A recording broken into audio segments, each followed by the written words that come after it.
ETF index mutual funds నేర్చుకుని stock మార్కెట్లో రాణించాలనుకుంటున్నారా? వెంటనే ఈ నెంబర్కి కాల్ చేయండి.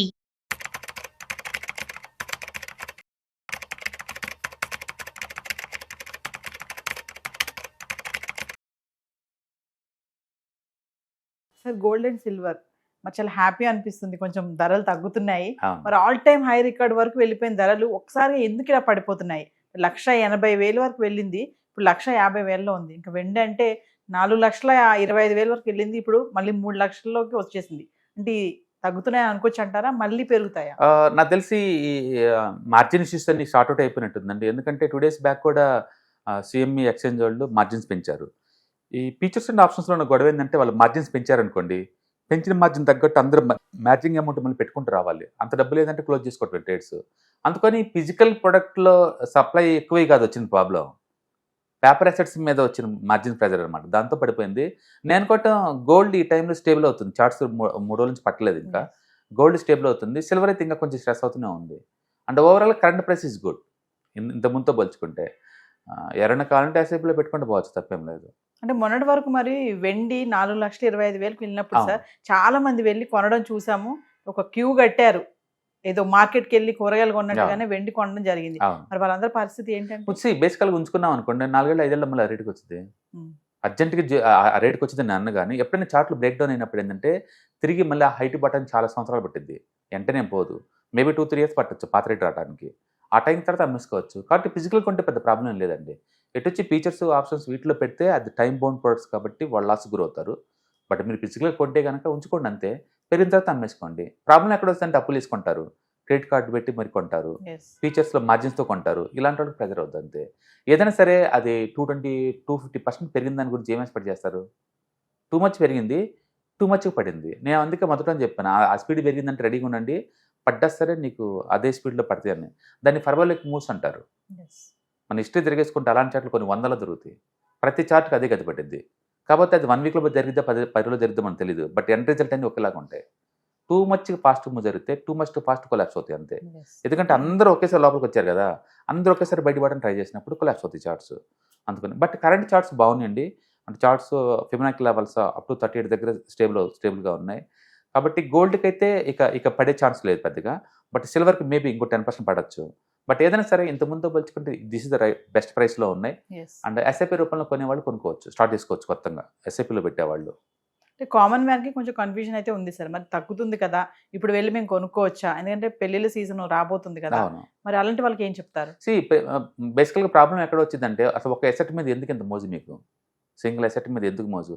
బిట్ కాయిన్ అంటాడు, దానికి అచ్చంది అదే కొంటా ఉంటాడు. గోల్డ్ అంటే ఇదే కొంటా ఉంటాడు, సిల్వర్ అంటే అదే కొంటా ఉంటాడు, భూమి అంటే ఇదే కొంటాడు. ఒక ఎసెట్ మీద మోజు ఏంది? ఏదైనా స్టక్ అయిపోయారు అనుకోండి, బయట రావడానికి డికెట్స్ పెట్టింది కదా.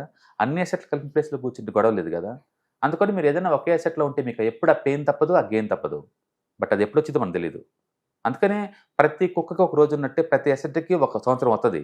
ఆ సంవత్సరంలో బాగా పెరుగుతాయి. ఇంకా అది చూసేసి మనం నిరంతరం పెట్టుకుంటూ పోదాం అంటే వర్కౌట్ అవ్వదు, అది వర్కౌట్ అవ్వదు. So gold silver last year బాగా మూవ్ అయినాయి కదా, ఇప్పుడు ఆ మూవ్ అంతే ఆగిపోద్ది అనమాట. అందుకని మీరు లాస్ట్ వీడియో అడిగినప్పుడు నేను చెప్పాను, యావరేజ్ ఎక్స్పెక్టేషన్ 12% పెట్టుకుని తప్ప మీరు 30-40 రావు లాస్ట్ ఇయర్ లాగా అని చెప్పింది. ఎందుకంటే దాన్ని కెపాసిటీ దాటేవి నడుస్తున్నాయి. టూ మచ్ స్పెక్యులేటివ్ యాక్టివిటీస్ జరుగుతుంది అనమాట. అంతా అలా మూవ్ అయింది. ఇప్పుడు అంత ఎక్స్పెక్ట్ చేయలేము. ఇంకా మళ్ళీ తిరిగి గోల్డ్ ఆల్ టైమ్ హైకి సిల్వర్ ఆల్ టైమ్ హైకి వచ్చింది అంటే I'm sure that it may be take years time. చాలా మంది అన్నారు కదా సార్, మరి వెండి చాలా వరకు వెళ్ళిపోద్ది, ప్రీషియస్ ఐటమ్ అయిపోతుంది వెండి అని అదే అంటున్నారు. అదే ట్రెండ్ ఫాలోయింగ్ చేసే వాళ్ళు ఏం చేస్తారంటే పెరిగే కొద్ది ఇంకా పెరిగింది అనుకుంటా ఉంటారు. బట్ ఎప్పుడైతే వీక్నెస్ కనపడిందో మళ్ళీ రివర్స్ పెట్టుకొస్తారు. అది ట్రెండ్ ఫాలోయింగ్ చేసే వాళ్ళ క్యారెక్టర్ అనమాట. సామాన్యులు ఏంటంటే ఎంత పెరిగిద్ది అనుకుంటూనే ఉంటారు. బట్ ఆ చేసింగ్ ఎప్పుడు కూడా లేదు, బ్యాడ్ రిజల్ట్ వేస్తుంది. దాని బదులు స్టేబుల్గా మూవ్ అయ్యేవాటిని తీసుకుంటే బెటర్ అనమాట. అందుకే మేము చార్ట్లో ఏం చేస్తామంటే 1 year హై దగ్గర ఒక 2-3 months రెస్ట్ తీసుకుంది అనుకోండి, ఇంకా పడదు, మళ్ళీ పెరగడం స్టార్ట్ అవుతుందని నమ్ముతాం అనమాట. అట్లా చార్ట్స్ ఎప్పుడు కూడా స్ట్రాంగ్గా ఉండాలి. 1 year హైలో ఉండి కపుల్ ఆఫ్ మంత్స్ రెస్ట్ తీసుకుంది అనుకోండి, అమ్మేవాళ్ళు లేరని గుర్తునమాట ఇంకా. ఓకే, సో ఇప్పుడు కూడా అంతే. ఇప్పుడు సిల్వర్ ఒక 10 days ఆగింది అనుకోండి, గోల్డ్ ఒక 10 days ఆగింది అనుకోండి, ఇంకా అమ్మేవాళ్ళు లేరు. అమ్మేవాళ్ళు నెక్స్ట్ అయితే ఏమవుతుందంటే మళ్ళీ కొనేవాళ్ళు వస్తారు. ఇంకా అప్పుడు మళ్ళీ పెరగడం స్టార్ట్ అవుద్ది. అయితే పాత రేట్లు చేరటం అంత ఈజీ అంటే ఖచ్చితం కాదు. ఏదైనా కానీ మనం ఉన్న టైంలో టూ మచ్ వాలటిలిటీ జోన్లో కూర్చున్నాం, టూ మచ్గా ఇంటర్నెట్తో కనెక్ట్ అయ్యాం అందరం, టూ మచ్ ఎమోషనల్గా డిస్టర్బ్ అవుతున్నాం. ఏం జరిగినా సరే పర్ డే 5% ఒక ఎసెట్ ఓవరాల్ వాల్యూ పెరగటం కానీ తగ్గటం కానీ జరుగుతుంది. అదే విషయం బిట్ కాయిన్లో చూసాము, ఏఐ స్టాక్స్ అని చెప్పి రీసెంట్గా లాస్ట్ 1 week చూసాము, ఐటీ స్టాక్లు చూసాము. అండ్ సిల్వర్లో చూసాము, గోల్డ్లో చూసాము, and real estate last 4 years నుంచి అట్లీస్ట్ అది డ్రాప్ అవ్వట్లేదు, బట్ అక్కడ అయిపోయింది కదా 3 years నుంచి. అందుకని ప్రతి అసెట్లో కూడా టూ మచ్ వాలిడిటీ జోన్లో ఎంటర్ అవుతున్నాం, అండ్ ±5% అవుతుంది. ఈ టైంలో కన్జర్వేటివ్ ఉంటే చాలా ఇంపార్టెంట్ ఒక అసెట్లో పెట్టే బదులు. మీరు అన్నట్టు మ్యారేజ్ అనుకోండి తప్పదు కాబట్టి కొనుక్కోవటం బెటర్. బట్ 1,80,000తో పోల్చుకున్నప్పుడు 1,50,000 బెటర్ డీలే కదా, తీసుకోవచ్చు. అది నేను అనుకుంటే 1,20,000 గుడ్ డిస్కౌంట్ అనుకుంటాను ఆ ఏరియా కనుక వస్తే. బట్ ఏదైనా ఎస్ఐపిలో ఒక 2-3 years ప్లానింగ్తో కొన్నాం అనుకోండి, మనం లాస్ అయ్యే ఛాన్సే లేదు. అంటే గోల్డ్కి ప్రయారిటీ ఇచ్చేవాళ్ళు సార్. ఇప్పుడు 5-6 లక్షలు ఉన్నాయనుకోండి వాళ్ళ దగ్గర, ఇప్పుడు గోల్డ్కి ప్రయారిటీ ఇచ్చేవాళ్ళు ఫిజికల్ గోల్డ్ కొనుక్కుంటే మంచిదా, డిజిటల్ గోల్డ్కి వెళ్తే మంచిదా ఈ టైంలో అంటే? రైట్. బేసికల్గా ఫిజికల్ గోల్డ్ కొంటే ఉన్న బెనిఫిట్ ఏంటంటే మొత్తం డబ్బులు కట్టి తీసుకుంటారు కాబట్టి అందులో స్పెక్యులేషన్ ఉండదు. ఇంకా వాళ్ళు అమ్మరు, ఈ రోజు కాదు లెక్కలేసుకుంటారు కానీ అమ్మరు కదా. డిజిటల్ కొంటే ఏమవుద్దంటే నువ్వు లెక్కలేసుకుంటా ఉంటావు, ఎమోషనల్ స్ట్రెస్ అవుతూ ఉంటావు, అది పెరగకుండా ఉందనుకోండి స్ట్రెస్ గురి అమ్ముతూ ఉంటావు. బట్ ఇన్వెస్టర్ లాగా ఉంటే మాత్రం డిజిటల్ కొనుక్కోమంటాను, ప్రాఫిట్ రాగానే అమ్మేసుకోవచ్చు. ఫిజికల్గా నువ్వు అమ్మలేవు కొనలేవు. బేసికల్ మీ దగ్గర 1 kg గోల్డ్ ఉంది అనుకో, లెక్కలేసుకుంటూ కూర్చోవడం తప్ప దానివల్ల క్యాష్ ఫ్లో ఏం లేదు కదా. ఒకప్పుడుతో వచ్చి బ్రేడ్ పెరిగింది కాబట్టి, కానీ ఏం చేసుకుంటావు దాన్ని. డిజిటల్గా ఉంటే అప్పుడప్పుడు అమ్ముతూ ఉంటావు కదా, కొంచెం ప్రాఫిట్ చూడడం 20% తోటి, మళ్ళీ పడితే కొంచెం కొంటా ఉంటాం కదా. అందుకని ఎప్పుడైనా కొని అలా ఉంటుంటే ఆ డిఫరెన్స్ని ఎంజాయ్ చేయొచ్చు. అలాంటివి కొన్ని ఫిజికల్గా ఉంటే మాత్రం అది ఇంట్లో పర్మనెంట్గా బీరోలో జరిపోద్ది. అది ఇంకా లెక్కలేసుకోవడం తప్ప అది ఏమి ఉండదు. కాబట్టి ఒకటి ఇండియాలో డౌరీ సిస్టమ్ ఉంటుంది కాబట్టి డౌరీల బదులు ఈ గోల్డ్ మొత్తం మూవ్ చేసి పడేస్తారు, ఇమ్మూవబుల్ ప్రాపర్టీస్ మొత్తం మూవ్ చేస్తారు. ఏది రియల్ ఎస్టేట్ ఒకటి, గోల్డ్ ఒకటి డంప్ చేస్తారు ఆ వైపుకి. మళ్ళీ వాళ్ళ ఫ్యామిలీ పోయి కూడా అది కూడా మళ్ళీ అక్కడే అయిపోద్ది, అది కూడా మళ్ళీ మార్కెట్లోకి ఏం రాదు కదా. అందుకని ఇండియన్ సొసైటీలో and gold and real estate రెండు బ్లాక్ మనీగా సెటిల్ అవుతాయి, ఎప్పటికీ ఉంటాయి డిమాండ్ వాటికి. ఎందుకంటే మనం జీవితంలో చేసే బిగ్గెస్ట్ ఎక్స్పెండిచర్ ఏంటంటే మ్యారేజ్. ఆ మ్యారేజ్లో డౌరీ మెయిన్, ఆ డౌరీ రెండే ఎక్కువ. అందుకని ముందులో డౌరీస్లో మనీ ఎవరెవరు 1/2 kg gold, 1/4 kg gold, 100 grams gold ఇట్లా ల్యాండ్ ఇస్తారు. ఆ రెండు కూడా బ్లాక్ అసెట్స్ ఎక్కువ శాతం. సో ఓవరాల్గా రేట్స్ ఎందుకు ఫ్లక్చువేట్ అవుతున్నాయంటే సార్ చెప్పాను కదా ఇంతకుముందు, ఇవన్నీ కూడా డిజిటల్ రూపంలో రావడంతోనే గొడవ వచ్చింది అనమాట. ఫీచర్స్ ఉన్నాయి, ఆప్షన్స్ ఉన్నాయి, ఈటీఎఫ్స్ ఉన్నాయి, అండ్ ఫార్వర్డ్స్ కాంట్రాక్ట్స్ ఉన్నాయి, స్వాప్స్ ఉన్నాయి, రకరకాల ప్రొడక్ట్స్ లేదు. అన్లిమిటెడ్ సప్లై క్రియేట్ చేస్తున్నారు, అన్లిమిటెడ్. అంటే ఈవెన్ పబ్లిక్ గోల్డ్ లేదు, షార్ట్ టర్మ్లో మనీ మేక్ చేసుకోవచ్చు కదని చెప్పేసి వీళ్ళు మార్జిన్ పెట్టి మరీ కొంటున్నారు. ఊహించుకోండి, క్రెడిట్ కార్డ్ అంటేనే అప్పులు చేయడం, ఆ వచ్చిన అప్పులు చేసిన డబ్బులతో మళ్ళీ గోల్డ్ కొంటున్నారు. గోల్డ్ అంటే పెరిగినంతకాలం మనం ఎంజాయ్ చేస్తాం, బట్ ఇప్పుడు డ్రాప్ స్టార్ట్ అయిన తర్వాత కూడా మళ్ళీ బ్లడ్ పెడుతుంది కదా.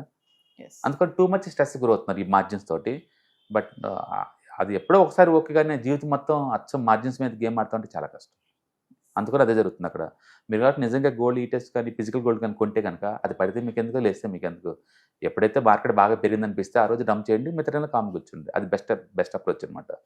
బట్ అన్ఫార్చునేట్లీ జనాలు ఎక్కువ స్పెక్యులేషన్ చేస్తున్నారు, ఆ రిజల్ట్ అనమాట.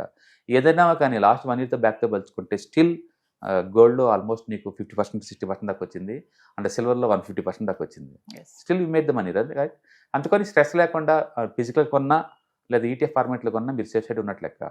ఓన్లీ ఫీచర్స్ ఆప్షన్స్ తీసుకున్న వాళ్ళు మధ్యలో స్ట్రెస్ అయ్యి బలైపోతున్నారు అంతే.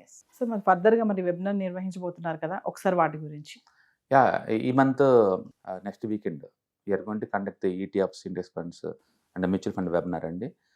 సో ఇంట్రెస్ట్ ఉన్న పార్టిసిపెంట్స్ కింద స్క్రోల్ అవుతున్న నెంబర్ కాల్ చేసుకొని సీట్ బుక్ చేసుకోండి. సో వ్యూవర్స్, మరి స్టాక్ మార్కెట్ ఎనలిస్ట్ సుందరరామరెడ్డి గారిది ఫిబ్రవరి 14, 15, 16 వరుసగా 3 రోజులు నిర్వహించబోయే వెబినార్లో ETF, index funds, mutual funds ఎక్కడ ఇన్వెస్ట్మెంట్ చేయాలి, ఎలా ఇన్వెస్ట్మెంట్ చేయాలి, ఎంత ఇన్వెస్ట్మెంట్ చేయాలి, ఎలాంటి బెస్ట్ షేర్స్ ఉన్నాయి, బెస్ట్ స్టాక్స్ ఏమున్నాయి, ఈ క్లాసెస్లో కనుక మీరు అటెండ్ అవుతే ఎలాంటి డౌట్స్ అయినా కూడా మీరు క్లియర్ చేసుకోవచ్చు. డైరెక్ట్గా సార్తో మాట్లాడి మీకున్న డౌట్స్ అన్ని కూడా క్లారిటీ చేసుకోండి. మరి ఈ క్లాసెస్కి అటెండ్ అవ్వడం వల్ల మీకు ఒక best investment strategy and best investment options కూడా తెలియజేసే అవకాశాలు చాలా ఉంటాయి. మరి లేట్ చేయకుండా కింద స్క్రోల్ అవుతున్న నెంబర్కి కాల్ చేసి స్లాట్ బుక్ చేసుకోండి. ETFs, index funds and mutual funds మీరు కనుక స్టాక్ మార్కెట్లో ఎంటర్ అవ్వాలనుకుంటే మార్కెట్లో స్టాక్స్ డైరెక్ట్గా ఇన్వెస్ట్ చేసే బదులు కపుల్ ఆఫ్ స్టాక్స్లో ఇన్వెస్ట్ చేయడం ద్వారా ఏంటంటే ఆటోమేటిక్ రిస్క్ తగ్గించుకోవచ్చు. కాబట్టి మీరు బిగినర్ అయినా లేదా ఎక్స్పీరియన్స్ పర్సన్ అయినా సరే మార్కెట్లో సేఫ్ సెక్యూర్ వేలో లాంగ్ టర్మ్లో సస్టైనబిలిటీ కావాలంటే ఈ ప్రొడక్ట్స్లో ఇన్వెస్ట్ చేయడం ద్వారా దాన్ని సాధ్యం చేసుకోవచ్చు అనమాట.